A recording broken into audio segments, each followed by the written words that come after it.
जय गुरुदेव। स्वामी हमें न बिसारिए, चाहे लाख लोग मिल जाएं, हम साया आपको बहुत हैं, आप सा हमको नाय। हम साया आपको बहुत हैं, आप सा हमको नाय।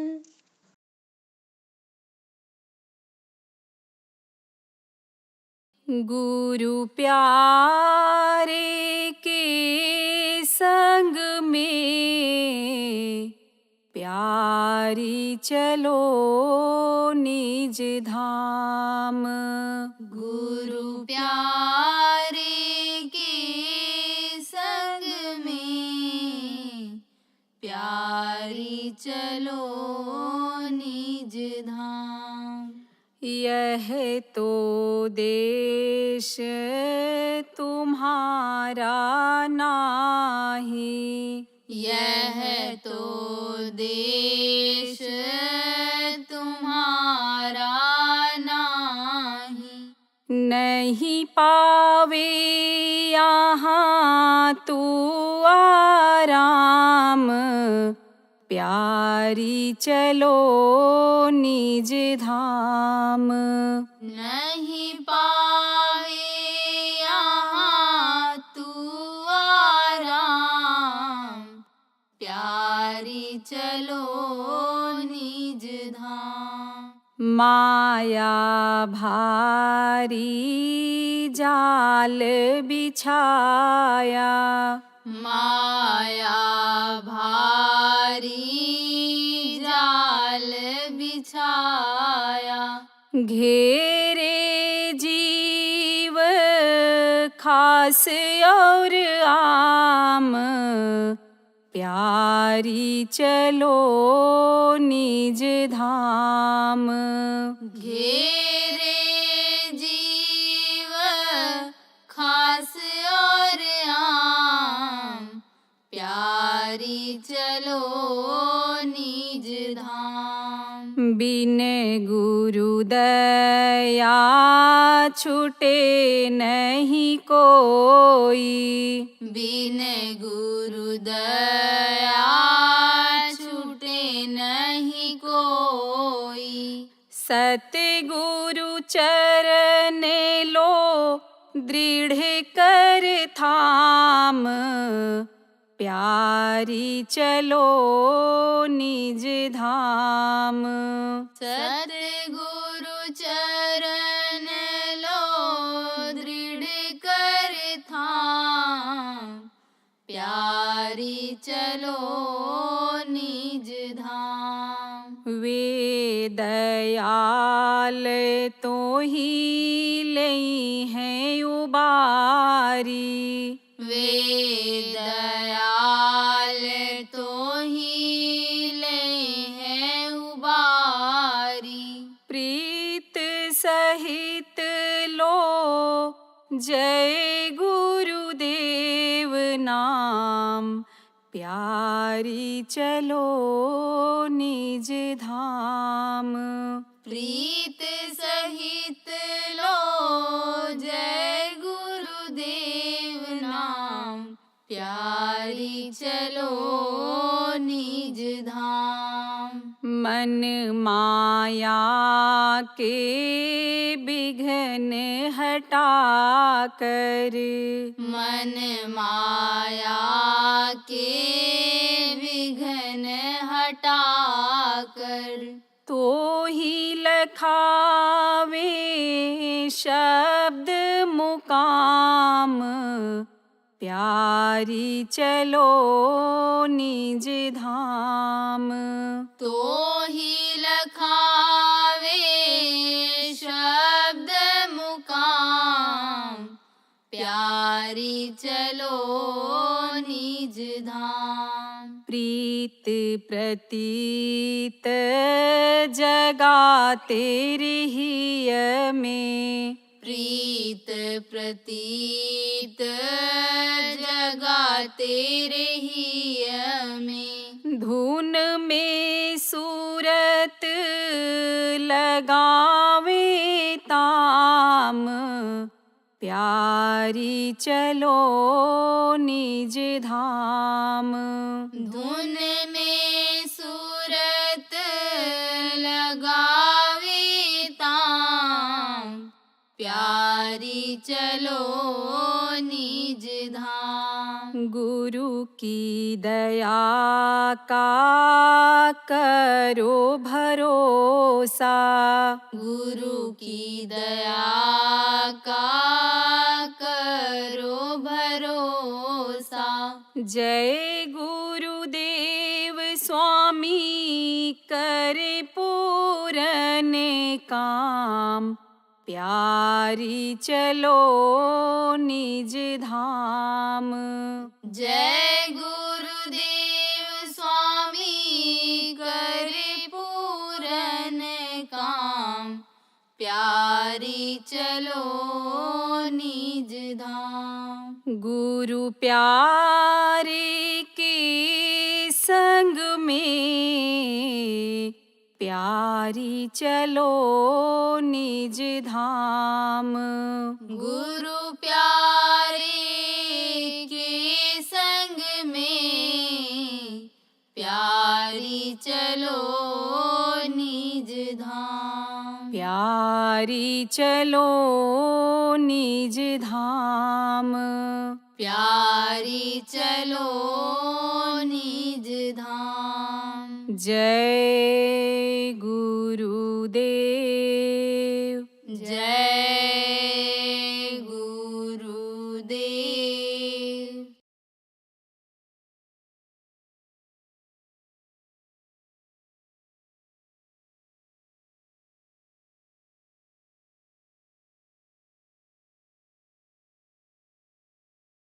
कि जो इसमें फंस जाते हैं, इंद्रियों के भोग में फंस जाते हैं, इंद्रियों के जाल में जो फंस जाते हैं, वो अपने कर्तव्य को भूल जाते हैं, मानवता को भूल जाते हैं।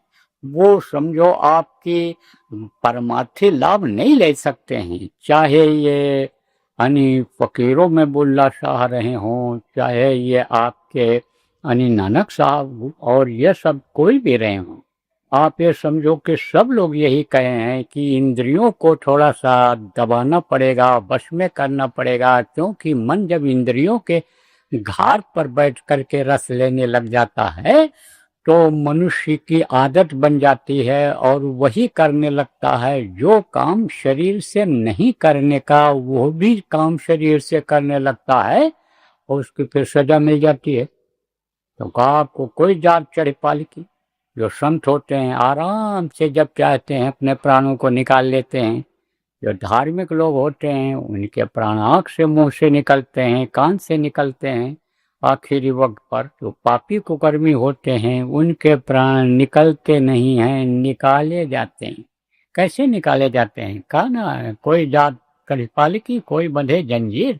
वो जंजीर शाकल लेकर के यमराज के दूत आते हैं, हथौड़ी मोटर लेकर के आते हैं और आवाज जब लगाते हैं मरने वाले को भय पैदा हो जाता है, डर जाता है, डर के मारे होश उसका गुम हो जाता है, सामने अंधेरा हो जाता है, कान से सुनाई नहीं पड़ता, जबान टुटली हो जाती है क्योंकि खिंचाव होता है और उस खिंचाव में यह कंठ रुंध जाता है, बोल नहीं पाता है। और आज जब प्राणों का खिंचाव नीचे से होता है तो सुनाई भी नहीं पड़ता है और पर्दा पड़ जाता है आंखों के सामने। जब ये आते हैं आवाज लगाते हैं, कौन? खाली कराने वाले यमराज के दूत सबके सामने नहीं आते हैं। जो भजन करते, ध्यान करते, सत्संगी रहते, सत्संग सुनते हैं, अपने कर्तव्य का पालन करते हैं, देश प्रेम, परिवार प्रेम, समाज प्रेम, मानव प्रेम, आप ये समझो कि उनके नजदीक नहीं आते हैं यमराज के दूत। लेकिन जो बुराइयों में ही लगे रहते हैं, चाहे जान करके लगे रहें, चाहे इंद्रिय के सुख भोग के वजह से लगे रहें या अनजान में लगे रहें, उनको खाली कराने के लिए तो आते ही आते हैं। तन बिनसै जैसे जल ओरा और जम जग जाल करत है जोरा। जब यह तन बिनस जाता है, तन किसको कहते हैं? मनुष्य शरीर को। तो बिनसना किसको कहते हैं? इसमें ताकत नहीं रह जाती। और जब खून पानी होता है, नसें ये यानी समझो कि नसों में पानी बहता है, तब पानी जहाँ रहता है वहाँ सड़न जल्दी पैदा होती है। खून में सड़न नहीं पैदा होती, पानी में सड़न जल्दी पैदा होती। तो जब पानी भर जाता है तो ये सड़ने लगता है। क्या सड़ने लगता है? मांस भी सड़ने लगता है, और मांस से ये जो खाल लगी हुई है वो सड़ने लगता है। ये मनुष्य शरीर में सड़न गलन बदबू पैदा हो जाती है। तो आप ये समझो, ये मनुष्य शरीर जैसे पानी में ओला गिरता है, ऐसे ओला पत्थर जिसको कहते हो, बरसात में आसमान से गिरता है तो वो बस देखते देखते ऐसे बिखर जाता है। ऐसे ये मनुष्य शरीर समझो कि ओला की तरह बिखर जाता है। इसमें समझो कुछ तत्व नहीं रह जाते हैं। ओला जब है तो वो पत्थर है, ठंडा है, लेकिन जैसे गर्म हुआ पिघला उसका रूप बदल जाता है, वो ठंडी नहीं रह जाती है उस जल में, और वो जल हो जाता है। इसी तरह से ये शरीर हो जाता है। तो ये उसी तरह से बिनस जाए, और जब बिनस जाएगा तब यमराज ज्यादा जोर करेगा। अब भी जो उसके वकील हैं, ये जो पानी समझो यहाँ पर ये जो जीव हैं, ये उसके जो नुमाइंदे हैं, वो अब भी जोर करते रहते हैं। उसी में आदमी पड़ जाता है, संतों की बातों को नहीं समझ पाता, असली चीज को नहीं पकड़ पाता है। लेकिन उनका जोर तब ज्यादा चलता है जब शरीर छोड़ने को होता है। जब शरीर का समय पूरा हो जाता है, सिमटाव नीचे से होता है, जब सिमटाव होता है तब वो जोर करता, तब यमराज के सामने पेश होना पड़ता है। उसके जो होते हैं, कौन होते हैं? नुमाइंदे होते हैं। नुमाइंदे आते हैं उसके आदेश से, जिसको यमराज का दूत कहते हैं, मलकुल मौत कहते हैं। वो इस जीवात्मा को पकड़ करके ले जाते हैं और ले गए, पेश कर दिया। कभी ऐसा भी होता है कि जो संतों के जीव हैं, अगर मान लीजिए उनसे बुरे कर्म बन गए तो उनको भी पकड़ कर ले जाते हैं। लेकिन संत की दया हो गई, प्रकट हो गए, सामने आ गए तो उनको वापस भेज दे। कभी यमराज यह भी हुक्म देता है कि ले जाओ इनको, जरा नर्क दिखा दो, इनको ले जाओ, पकड़ करके लाओ। तो जब अच्छे कर्म होते हैं ज्यादातर तो उतनी सजा नहीं मिलती है। फिर यह मारते हुए और फिर घसीटते हुए और यह कूटते हुए, जलाते हुए, और ये खंडक में से खींचते हुए, कटे पत्थरों पर से खींचते हुए। जब महाभारत खत्म हुआ तो कृष्ण ने कहा, भाई मेरा अब समय आ गया, मैं जाऊंगा, मेरा काम पूरा हो गया। मैं इसी काम के लिए आया था, धर्म की स्थापना करने के लिए। धर्म की स्थापना कर दिया मैंने, गुराचारी का संहार हो गया, अब मेरे जाने का समय हो गया। तो पांडव ने कहा, महाराज मुझे भी लेते चलिए। बोले, मैं तुमको नहीं ले जा सकता हूँ, मेरा काम ये नहीं है। तुमको किसी त्रिकालदर्शी की जरूरत है, संत सदगुरु की जरूरत है। उनसे तुमको उपाय सीख करके योग साधना करने की आवश्यकता है। उनको तुम खोजो और उनसे रास्ता ले करके और तुम भजन करो, योग करो, साधना करो, तब तुम मेरे धाम भी पहुंच सकते हो, वरना मैं नहीं तुमको ले जा सकता हूँ। बहुत रोए, बहुत गिड़गिड़ाए, महाराज लेते चलिए, लेते चलिए, लेते चलिए। लेकिन उन्होंने कहा कि संतों में ही केवल पावर होती है, उनकी कदम पोशी करो, उनके पास जाओ। देखो गीता के 4 स्कंद के 34वें श्लोक में यही लिखा हुआ है। बोले, तुम अगर योग साधना नहीं करोगे तो तुमको नरक जाना पड़ेगा। बैठानी इंद्री में कूदे थे और नरकगामी हो गए थे, नरकों में सजा मिल रही थी कर्मों की। आपको समझने की जरूरत है कि कोई अगर ये कहे कि जो मनुष्य शरीर में परिवर्तन करने के लिए आए, जिनमें काल और दयाल की दोनों धार रही है, जिन्होंने विनाश भी किया है लोगों का और जो अच्छे थे उनकी मदद भी किया है उन्होंने, उनको याद करके, उनका नाम ले करके, उनकी पूजा करके कैसे पार हो सकता है यार। 24 घंटा साथ रहने वाले पांडवों को दो टूक जवाब दिया तो 4 भाई तो पहले चले गए। धर्मराज युधिष्ठिर, आप पे समझो, इनको यमराज ने हुक्म दिया। किसको हुक्म दिया? अपने दूतों को, जिनको मलकुन मौत कहते हैं, कि जाओ उनको नर्क दिखाओ, पहले लाओ। तो जब वो चले, कर्म उनके कुछ अच्छे थे, तो जब वहां से उनको लेकर के यमराज के दूत मनुष्य शरीर खाली करा करके चले, तो जैसे आगे बढ़े उधर यहाँ से निकलने के बाद, इस शरीर से जीवात्मा के निकलने के बाद, लिंग शरीर में ही आप ये समझो दक्षिण तरफ यमराज का लोक है और यमराज ने सब वहाँ पूरा पसारा फैला रखा है। तो वहाँ जब उधर जाने लगे, बढ़ने लगे, कई रास्ते हैं। जैसे आप ये समझो कि कहीं कहीं बहुत बदबू आती है तो आदमी उस बदबू को छोड़ करके दूसरे रास्ते से चला जाता है, तीसरा रास्ता पकड़ लेता है। ऐसे यहाँ जाने के बाद कई रास्ते हैं। इस शरीर से निकलने के बाद आत्मा के कई रास्ते हैं। तो उधर की तरफ जब बढ़ने लगे तो बदबू आने लगी नरकों की। बोले भाई, यमराज के दूतों से कहा, भाई बदबू ये कैसे आ रही है? तब उन्होंने कहा, अभी आगे चलो पता चल जाएगा। फिर और आगे बढ़े, बड़ी तेज बदबू आने लगी। फिर बदबू की आंधी चल गई, एकदम से बदबू ही बदबू भर गया नाक में, एकदम सांस लेना मुश्किल हो गया। फिर बवंडर आ गया बदबू का। अब उसके बाद में तब तक ये पहुंच गए, वहाँ पहुंच गए तो देख रहे हैं सजा मिल रही है। किसको मिल रही है? इन्हीं लोगों को मिल रही है, उन्हीं जिनको कहा था कृष्ण भगवान ने कि तुमको खोज करना पड़ेगा, सदगुरु ही तुम्हारी सजा को माफ कर सकते हैं, वही तुमको रास्ता बता सकते हैं। ऐसे ही पांडवों को देखा पड़े हुए, तो बोले भाई ये क्या? देखकर आश्चर्य में पड़ गए। बोले ये तो बहुत सजा भुगत रहे हैं। बोले हाँ देख लो। यमराज के दूत बोले देख लो, और देख करके बोले चलो वापस चलो। बोले हमको तो ले चलो वापस, इनको भी ले चलो। बोले इनको हम नहीं ले जा सकते हैं वापस, इनको इसमें से हम नहीं निकाल सकते हैं, हमको तो आपको दिखाने का आदेश था, आप वापस चलो।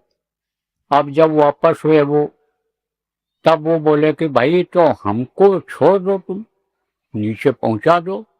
बोले यह भी हम नहीं कर सकते हैं।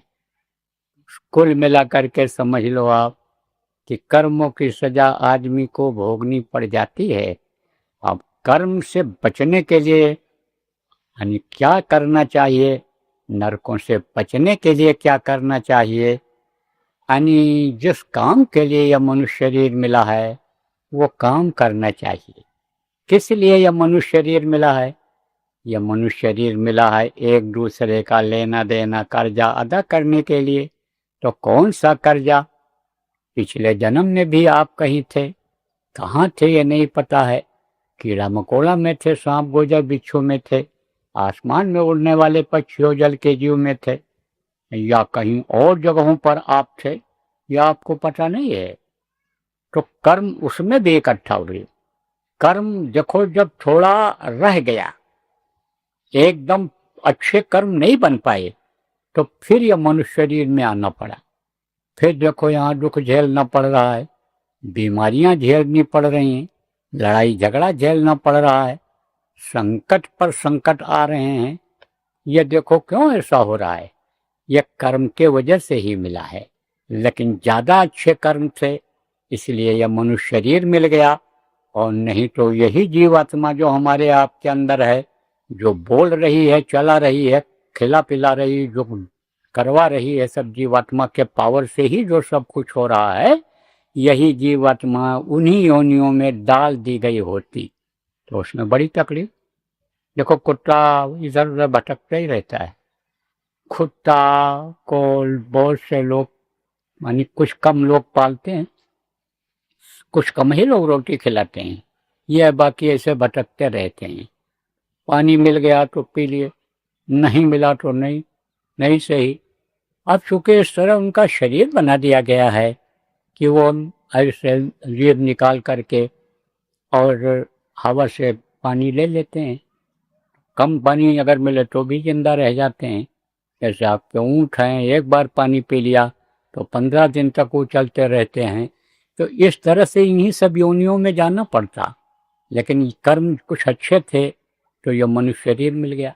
और कर्म ही अच्छे थे कि वो आप अच्छे घर में जन्म लिए, धार्मिक घर में जन्म लिए, आप धार्मिक एरिया में जन्म लिए। धर्म का वो रहा योग जानते हैं, बहुत से देश ऐसे हैं, मैं तो कई देशों में गया, लेकिन धर्म कर्म को वहाँ कुछ जानते ही नहीं, भगवान को तो जानते ही नहीं हैं। वो तो खाओ, सो, बच्चा पैदा करो और दुनिया संसार से चले जाओ। जो काम जानवर पशु पक्षी करते हैं वही काम इंसान करने लग गया। तो आपके ऊपर उस प्रभु की दया हुई, आपके संस्कार अच्छे रहे कि आपको मनुष्य शरीर मिला और ये ऐसी गृहस्थी और घर मिला कि कुछ परिवार के लोग, सब लोग जुड़ गए, संगत में आ गए। और अगर नहीं भी जुड़े तो आप निकल करके उसमें से यहाँ संगत में आ गए, सत्संग सुनने के लिए आ गए, तो आपके ऊपर दया हुई। तो ये लेना देना है, कर्जा है।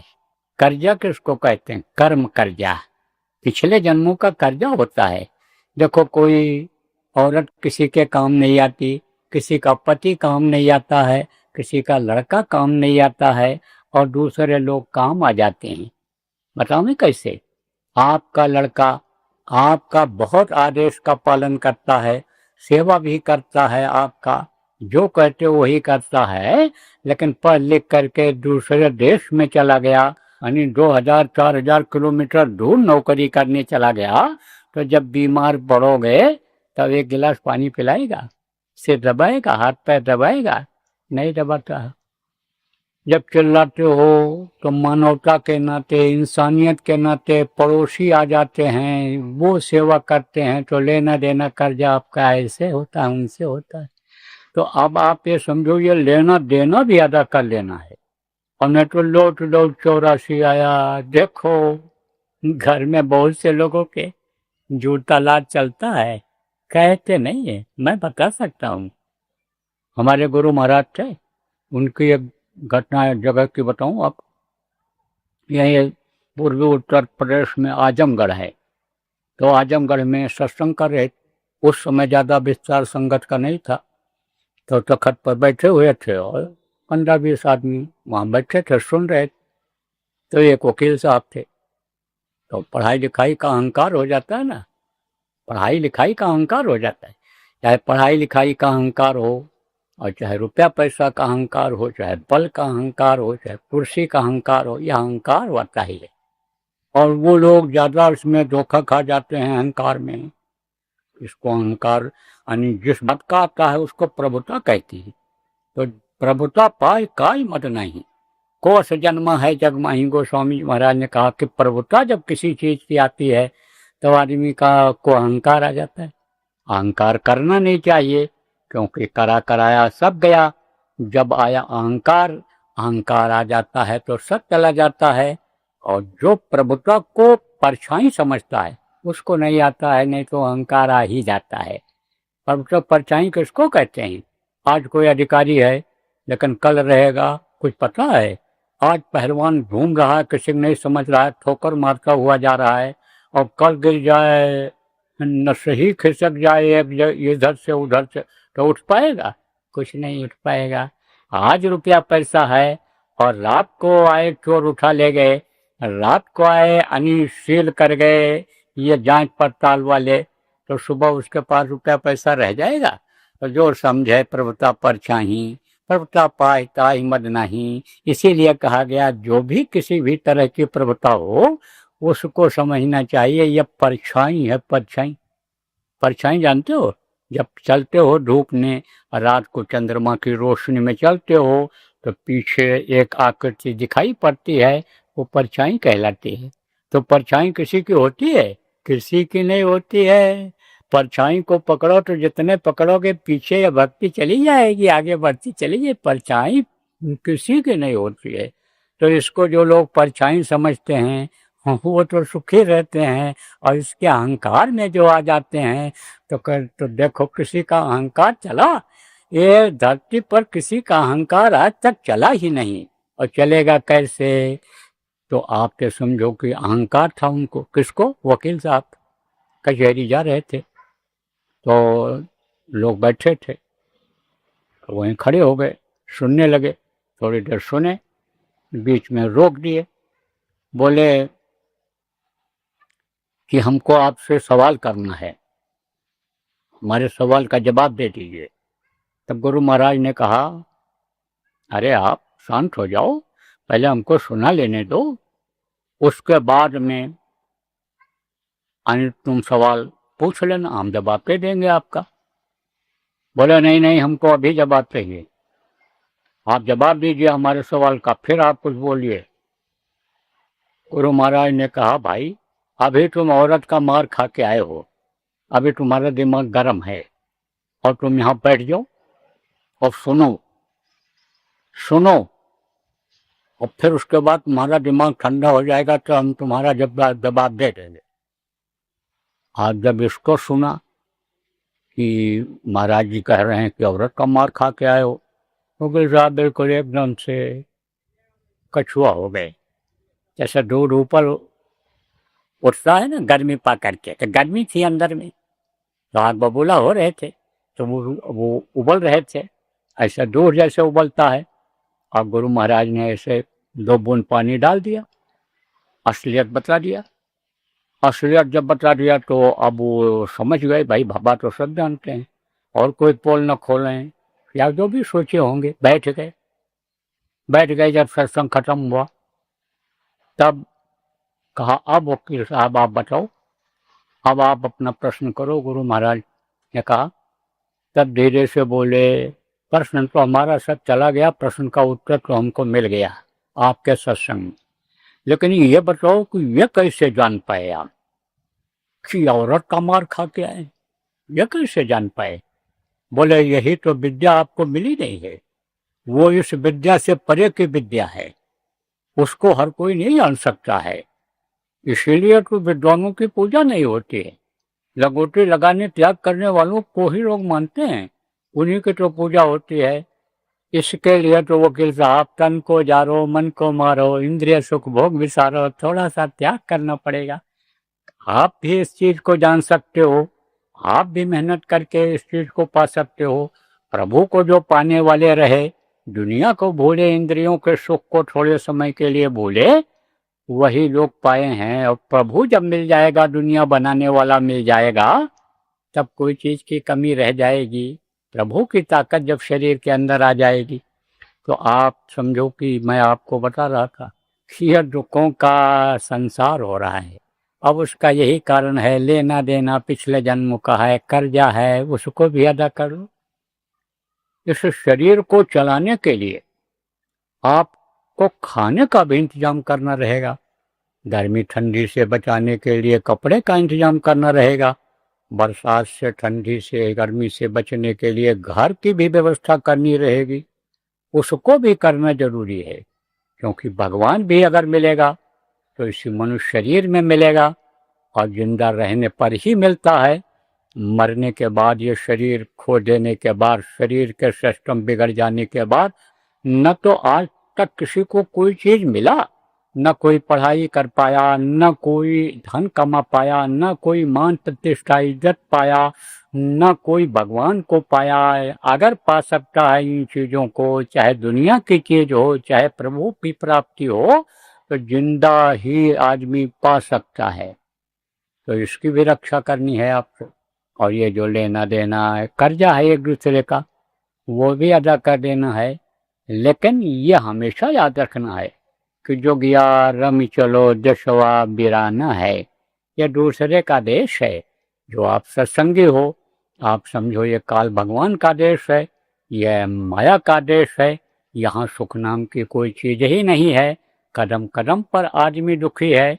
यही कारण है कि न राजा को शांति, न रैयत को शांति, और न पूंजीपति को ही नींद आ रही है।